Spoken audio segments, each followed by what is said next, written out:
As you probably know, the self was described by Jung as the archetype of wholeness.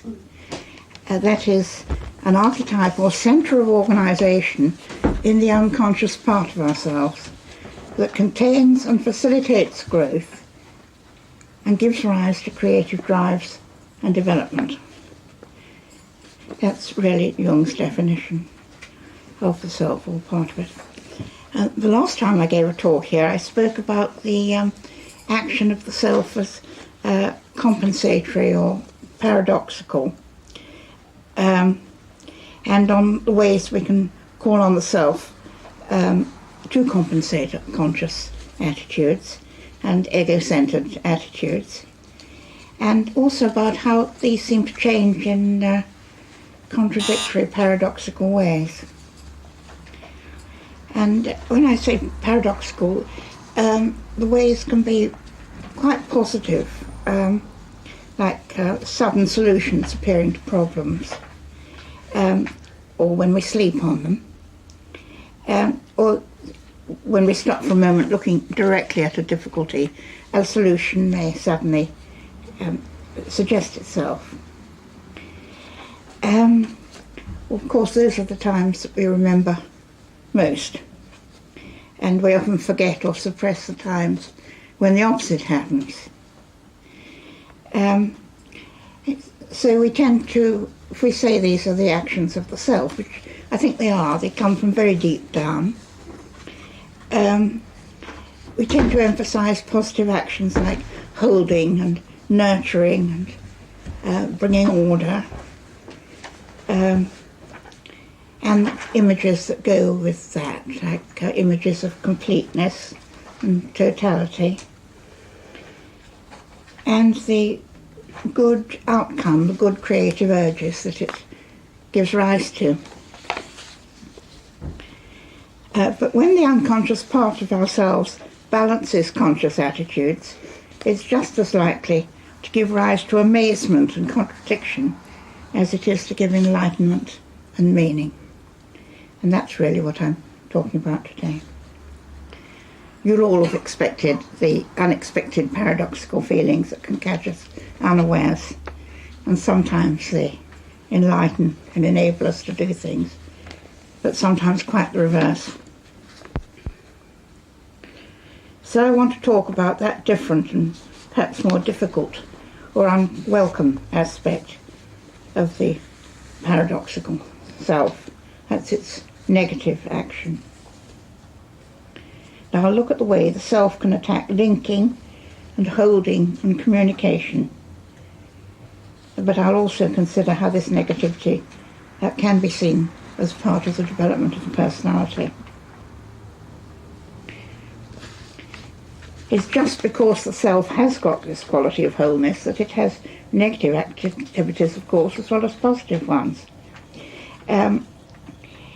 For instance, as well as pointing the way to growth and speech and personal development, relationship with others, it can also inhibit growth and slow the development of speech and linking.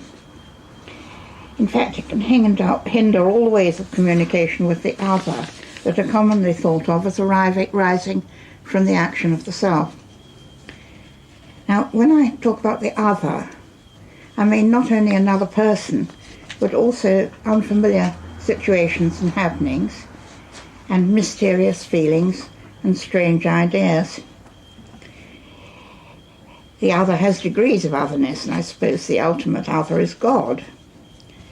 But today I'm thinking mainly about the unfamiliar, unconscious part of ourselves and how we experience that. Now I want to say a little bit about archetypes and the images they give rise to, so that we know what we're talking about. Jung spoke about a number of different archetypes or centres, each having a positive and negative side, and he included the self as an archetype with these two sides. Now his writing about the self is often hard to follow, but he deliberately described the self in a paradoxical way. He set out to describe it in a paradoxical way, because he thought it couldn't be expressed other than as a mystery. I don't mean that we find the self mysterious and a paradox, although that certainly is true enough, but that Jung wanted to describe it that way. And I believe he was also expressing his own inability to verbalise something that really belongs to early infancy and is essentially pre-verbal, coming before speech has been acquired. Jung certainly took the position that all archetypal images are intensely personal, since they lead straight back to the infant in us and very basic experiences. Well, when you talk about archetypal images, one is talking about one aspect of a complex event, an archetypal event that first appears in early infancy. There are three parts to such a happening: the actual reality, such as feeding at the breast, for instance, and the intense feelings of satisfaction, being held, result, and the images that may go alongside, like rocking water or sun's rays. The three parts: the event, the reality part of the event, the feeling, and the images. And it may be an unpleasant event, like being separated or left too long alone, with intense feelings of lostness and anger, and accompanying images of perhaps an abyss or a volcano. The most important of these images, of these events, are in early infancy, because everything that happens to us afterwards as life unfolds relate back to these earliest times. So when I refer to archetypal images, I always know in my own mind that I'm referring to very early experiences of the child.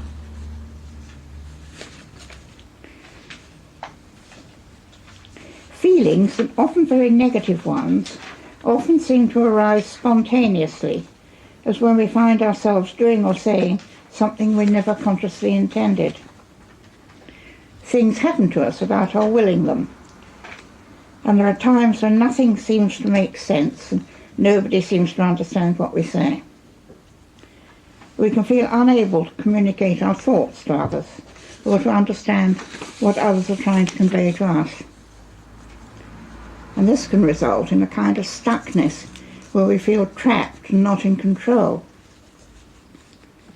And these phenomena come from the activity of the unconscious and can be related to the negative side of the self. That's the paradoxical function of the self that can bring meaning out of meaningless, but also meaninglessness out of meaning, chaos out of order, as well as order from chaos, stuckness, not progress. And that sort of stuckness is something we often meet in analytical work, as well as in many other situations in everyday life, in one degree or another. For instance, in teaching or writing. Just think at random. Well, I'd like now to talk about some clinical work that shows some of these difficulties of communication and stuckness. I can remember several patients that had something in common in this way. They'd had a bad experience at the time when they were just starting to talk, about 2 years old, 18 months, 2 years old, and subsequently showed the sort of stuckness that I want us to think about. And I'll focus on a man who experienced trauma separation when he was a toddler. As you'll see, this caused tremendous stuckness and isolation. It's very apparent in therapy and echoed his internal stuckness. Eventually it was a positive outcome, but that was after a long time. He was the younger of two brothers. His parents had separated when he was a toddler, just starting to talk. And the younger illegitimate sister was born at the same time. And he was sent away when he was 2 years old to a boarding school in Ireland run by monks. His mother lived abroad, never wrote, never visited, and in the holidays he went to stay with an uncle. The sister remained with the mother, and the brother went to live with the father.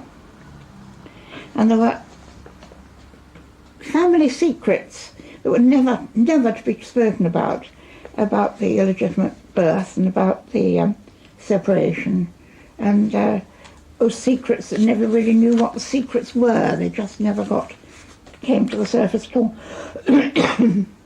Hugh, as I will call him, stopped talking and didn't talk again properly until he was about 5.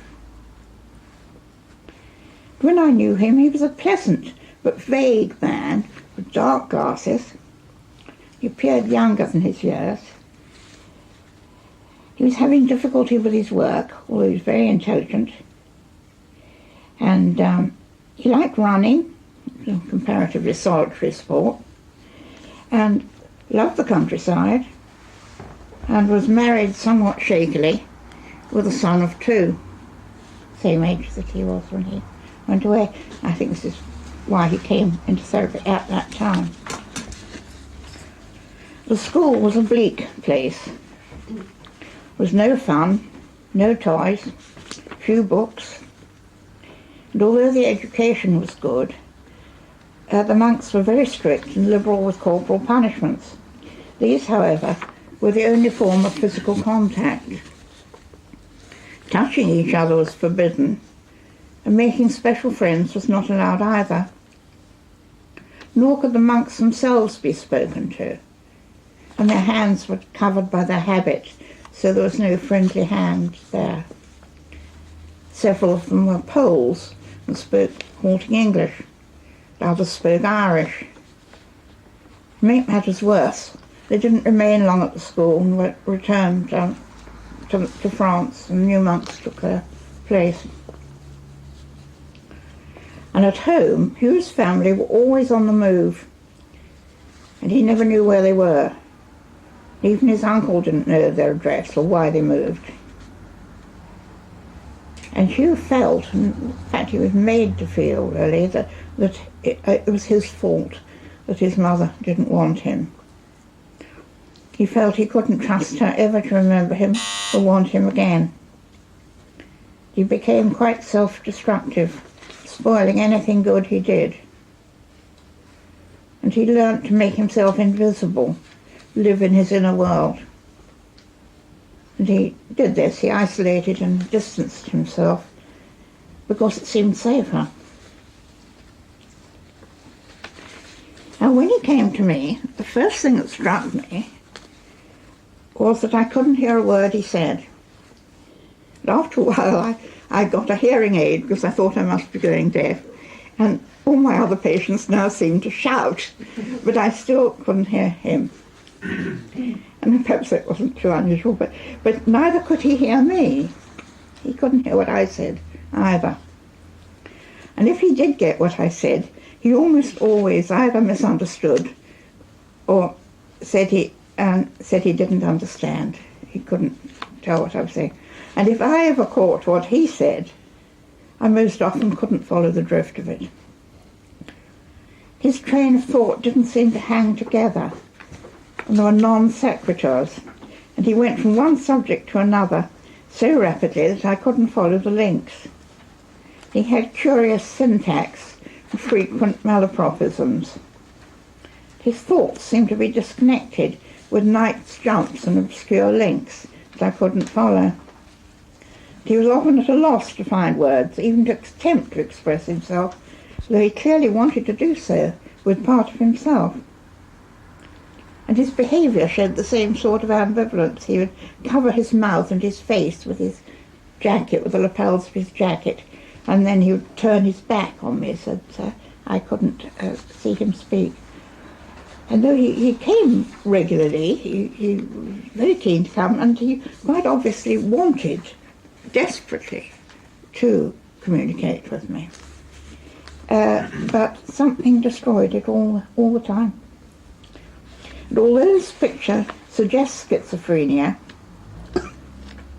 he wasn't psychotic or autistic at all. He made a warm empathy, and he could express both love and anger, although he felt in great danger when he did so, although those sort of feelings often did break out. And there'd been an early good time with his mother before the sister was born, that first 2 years, so he had got some patchy strength, and his fantasies were good and creative. And that gave him the capacity to make relationships, the innate capacity, but he couldn't manage it. He also had a secure, responsible job and was devoted to his son. He did most of the looking after the baby. And that all suggested that the ultimate outlook was fairly hopeful. I found it very difficult to make a therapeutic relationship with him. Whatever happened between us always seemed to get destroyed. I thought his difficulty in relating to me or making himself understood came from the traumatic events when he was learning to talk and stopped talking, and nobody could talk to anybody else. And underneath, I was sure there were very ambivalent feelings about trusting another enough to get near them. And I thought this behaviour demonstrated a negative activity of the self. And I found that the only way I could reach him was by allowing my own negative responses to happen without censoring them. So if I couldn't hear him, I didn't strain my ears. And if I felt cold towards him, I didn't try to show warm feelings. And if I didn't want to look at him, I let myself look away. I don't mean that I had these feelings about him in the ordinary way. I felt quite warm towards him. I liked him, so I felt quite positive. But these negative feelings would arise in the sessions sometimes, or quite often, and I had to let them stay and be understood. And I found I was using the negative part of myself to reach his negative part. And in particular, I was using my less used functions, my inferior functions, which are my least used function is sensation and logical thinking. And I was having to use those parts to understand him. And my thinking felt paralysed, but I felt pushed to think and make rational sense of what really was essentially irrational. I had sensations of being disorientated or giddiness. I tried to keep my head in the morass, and I had to let myself feel lost and frustrated. I was sure he couldn't make himself understood because of fear of being understood, and that his stuckness and lack of comprehensible speech was protecting him from the dangers of coming near me and growing out of babyhood. It was as if his defenceless self was frozen into an Arctic state, but preserved in that deep freeze. That somewhere inside him was an intact part, if only it could thaw out. This theme is so often found in fairy tales, isn't it, that it must be a universal one. For instance, Snow White sleeping in her casket until she was awakened, and the Sleeping Princess too, cast into suspended animation for 100 years, or the Snow Queen, frozen by a splinter of ice. So universal that it must be a very deep and common thing.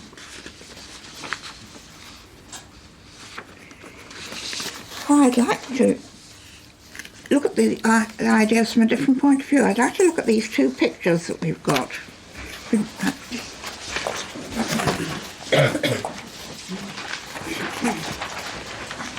They're about the activities of the self, positive and negative.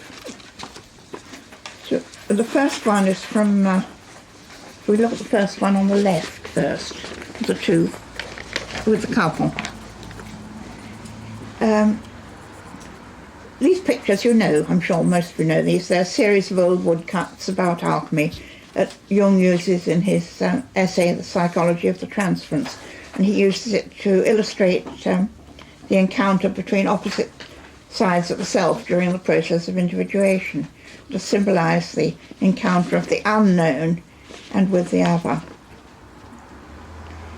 Here Jung's particularly concerned with the relation with the other as the unknown unconscious in ourselves, and the process of individuation during psychotherapy. And that's what he uses this picture to illustrate.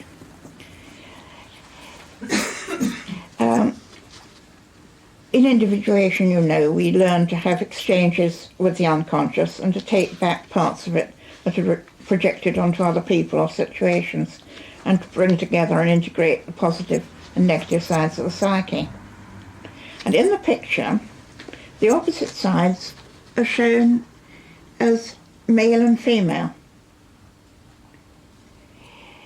But the same symbolism applies to any opposites in ourselves, like goodness or evil, or traits of personality, like I mentioned, like sensation and intuition.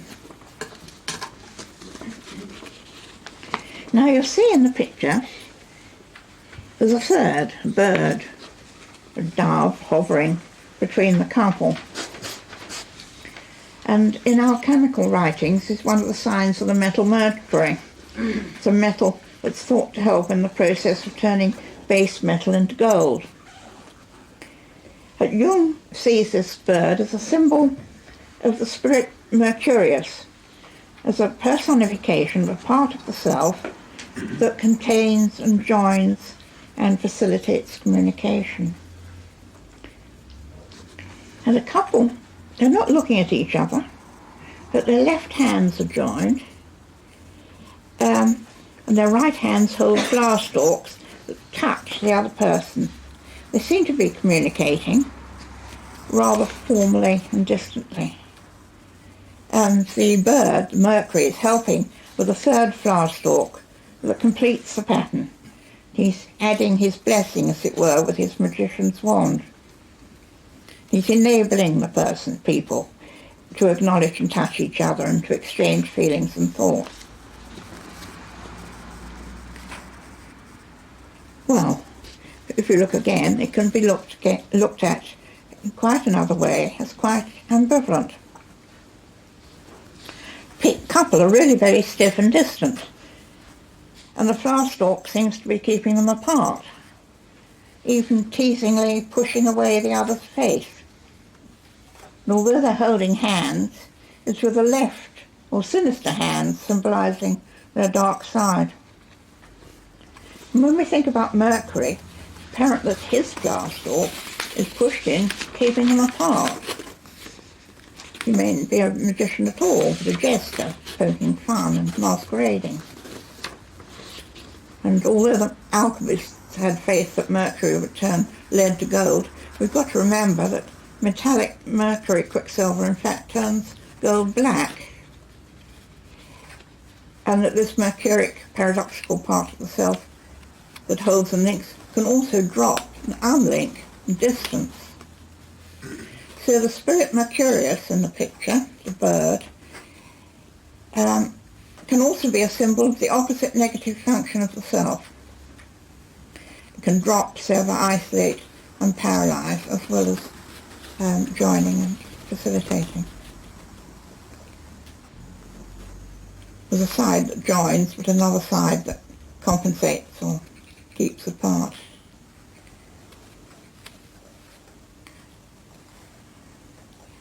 Jung also talks about a trickster archetype you may have heard of. It's related to Mercury, but it's nearer consciousness, nearer to the ego, and is much more personified than ethereal Mercury. And it's a source of subtleties of communication like metaphor and poetry and acting, and but also can confuse and contradict and get stuck. When I was with Hugh, I was very conscious of both these sides in my own reaction and in what I came to understand about him. He tried so hard to talk, but was stuck at the time he was learning to speak, and then stopped talking when he went away. The inability to make links and to communicate with me acted out his inner dilemma, between the horns of which he was stuck. So now, let's look at the other picture. Now this one,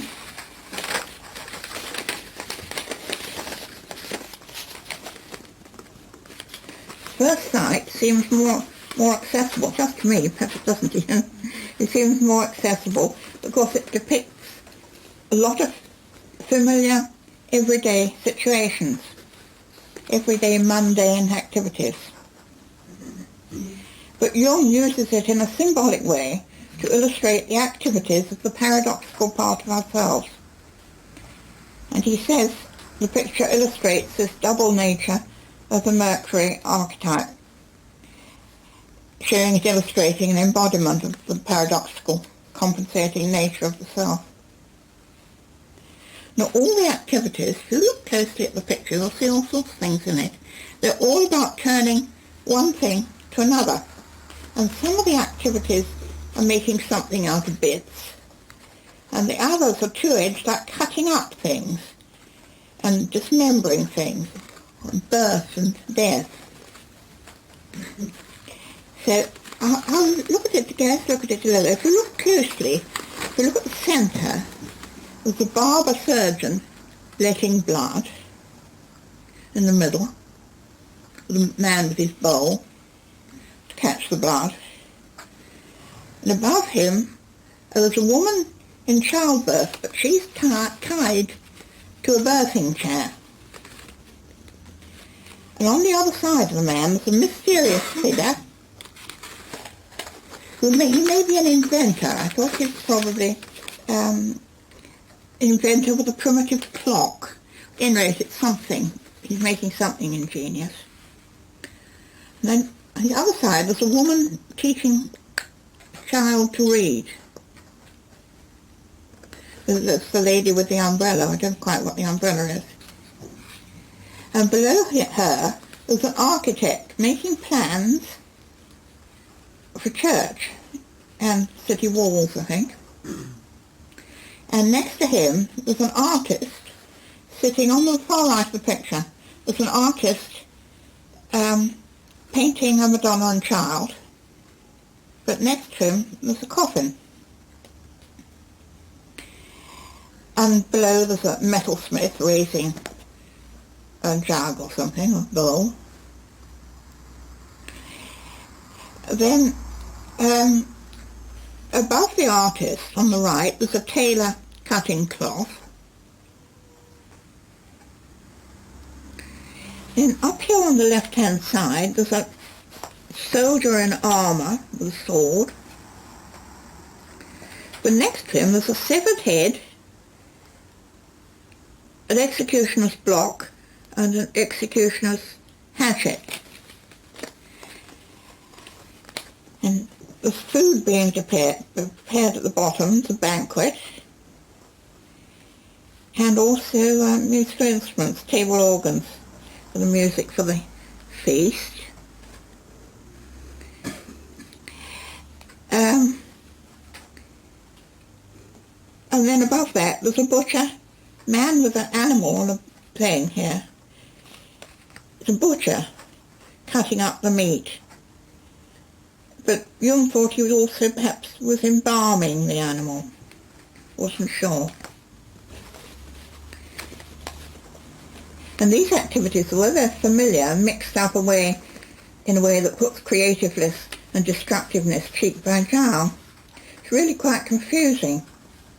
You can't tell, for instance, if execution is supposed to be a positive or negative activity, or whether killing is a force for good or for bad, or if perhaps childbirth is also an imprisonment. Now that's all in the lower dark part of the picture with a dark background. Above, in the lighter area, there are more ethereal, more spiritual images. There's the lawgiver at top left of the book. Perhaps Moses is prescribing yet leading out of the desert. There's the alchemist with a retort in the middle, with an entwined snake. He's always doomed to be frustrated in his search. Top right, there's Adam and Eve, turned out of paradise. And in the middle, there's the image of the man with the snake, the Asclepius, the emblem of doctors and healing. But the snake, it can be a symbol of Christ, can be a symbol of healing. Or Jung thought it was perhaps a stream of contradictory quicksilver that confuses and undoes. On the right there's Gilgamesh killing the lion who barred his way to the underworld. And at the top was a woman with a bunch of herbs. She may be the one who gave Gilgamesh the plant that meant to take him to to eternal life, and that he lost and got it eaten by a snake. So a lot of very paradoxical images in the top half as well. And the general effect of the picture is a muddle. It's hard to interpret what is making and what is destroying. And trying to understand it, we get stuck between the opposites. It's hard to get the meaning clear at all. This is because a paradox is being expressed, setting the positive and negative sides together, side by side, the positive and the negative, contradictory sides, as essentials of everyday life. And they compensate each other in everyday life. A picture symbolises the contradictory, paradoxical, but compensating activities of the self, here represented by the figure Mercury. Now, in working with Hugh, I had to acknowledge the seemingly contradictory aspects of his situation. He's trying to talk, but failing. My wanting to help him, but feeling frustrated and distanced. He'd become arrested at the time his speech was just developing. As a result, instead of positive and negative parts of his psyche working together, he'd become stuck in its negative contradictory side, where linking and communication were inhibited. And it was important to allow time to experience this negativity, because it had a protective and preserving function for his creative side. It's very important too to allow my negative feelings by not censoring him, by allowing time and not trying to hurry out of the negative bits. And it was in fact through these negative reactions that I was able to stay with him. In particular, I used my own less familiar inferior functions of sensation, thinking as a tool to get to understand what was going on when all seemed muddled, meaningless and hopeless. And eventually our work allowed his creative self to survive, to thaw out gradually, and we were able in the end to work towards a mutual separation and an understood ending.